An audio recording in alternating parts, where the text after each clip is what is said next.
Ratna Chadda, thank you so much for taking time out to be with us over here at the World Travel and Tourism Festival by TV9 Network and Red Hat Communications.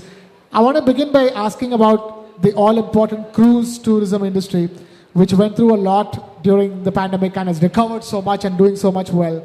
But tell us, as far as Indians are concerned, how have you seen the trends pan out for cruise tourism? So Indians are, firstly, thank you for having me here. And having been in the industry, in the hospitality and tourism industry for some 47 years, that's more than half my lifetime, with 32 years in the cruise business. My personal perception is that Indians are no less than anybody else in the world. We are on a global platform. We are international and very discerning travelers.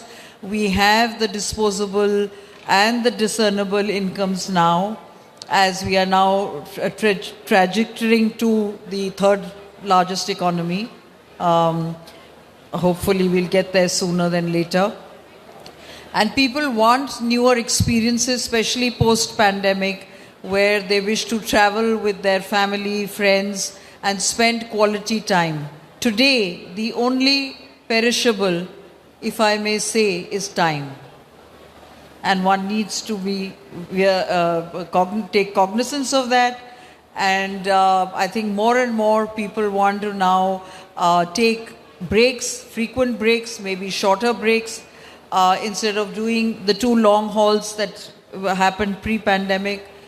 People are now wanting to be out more often with their family and their loved ones and spend as much time. So I think the work-life balance is coming into play, and pandemic taught us work from home. So you name it, people now have that, they're finding the time to do things that they want to do.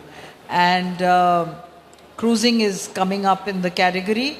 Of course, if you compare us to our counterparts in the world over, I think we still, because we don't have so many brands in our backwaters, we still are a little unaware and weary, and apprehensive. But the aspirational level is very high. What are the top cruise travel destinations for Indians? Whatever they fancy. For the adventurous, it's the Antarctica, it could be the Arctic, it could be Galapagos for the nature lovers. If you want fun, it's the Caribbean. You want to see natural beauty, it's the North Europe or Alaska. So it's whatever you fancy. It becomes, I mean, for me, it's a personal choice. It's a personal choice. So I can't, and Indians are a very, very diverse cultural lot of people. We are diverse in our food, in our habits, in our, the way we think, the way we dress. So it really depends on what your interests are and what is it at that point in time that you wish to do. What is the focus? Is it multi-generational travel? Is it your children? Is it just couples? Whatever you fancy becomes top of mind and of interest. Yeah, I was just curious to see if any one particular destination was being loved by many for their repeatedly going there. So Mediterranean seems to be a very vast choice for two reasons. A, it's not as far as the US, the distance, the duration. And B, visas are getting easier. You see, Indians, unfortunately, travel is cumbersome from our country. And it's not like just get up one night and say, that this is where I want to go. You've got to get a visa for that country. So you may have a valid US visa, but you may not have a visa for Alaska, which needs a Canadian, you may not have a Canadian visa, which Alaska needs. So how do you get up and go? So Mediterranean is an easy choice because there's a one visa regime. I'm asking because this travel talk is also about destination diversification. So in that sense, it has become more diversified simply because people are willing to explore newer and newer destinations and not just the traditional ones, isn't it? Anything that's new and exotic, I think, is now top of line. And also, the company that I represent, which is Royal Caribbean Cruises and its 4 brands, we own islands. We have converted those islands into holiday vacation destinations with the entire gamut of perks. You don't get any of that on land.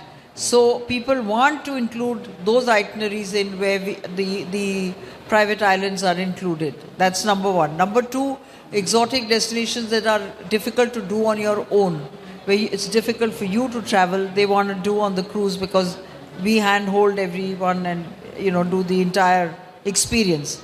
Whatever it is, it needs to be seamless, it needs to be experiential, and of course it needs to be value for money. And there's no other category in the hospitality industry or in the travel industry that can give you all of these together. Also, the way people are approaching travel is the reason why newer and newer destinations are finding acceptance, isn't it? Because once upon a time, it was all about going to that famous restaurant in France or the particular monument in Italy. But that's not the case anymore, especially because there are so many other kinds of tourism like adventure tourism and experiential tourism. That is, what would be your advice to travelers who are looking to diversify where they usually travel? So my advice would be that try a cruise if you haven't already, because A, the world is filled 2/3 with water, and if you haven't cruised, then what have you done? Number one. Number two, we own mobile assets.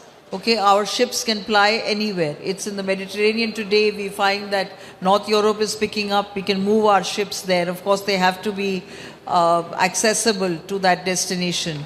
So we have the ability to bring newer destinations to you. You don't have to go to the destinations. That's the advantage of being on a cruise. And it's not just today. Cruising is basically an asset, or it's an experience where the destination comes to you. You're only traveling on that same equipment, on the same vessel, on the same ship, and the destination comes to you every morning. What better than that? You don't even need to pack and unpack. You're there. So Logistically, the best option possible. logistically, experientially, economically, and let's say hassle-free.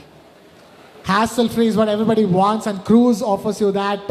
And that is the reason why you say, if you haven't cruised, what have you done with life? Ratna Chadha, thank you so much for taking time out to be with us over here at the World Travel and Tourism Festival. Ladies and gentlemen, huge round of applause for Ratna Chadha. Thank you so much. Thank you.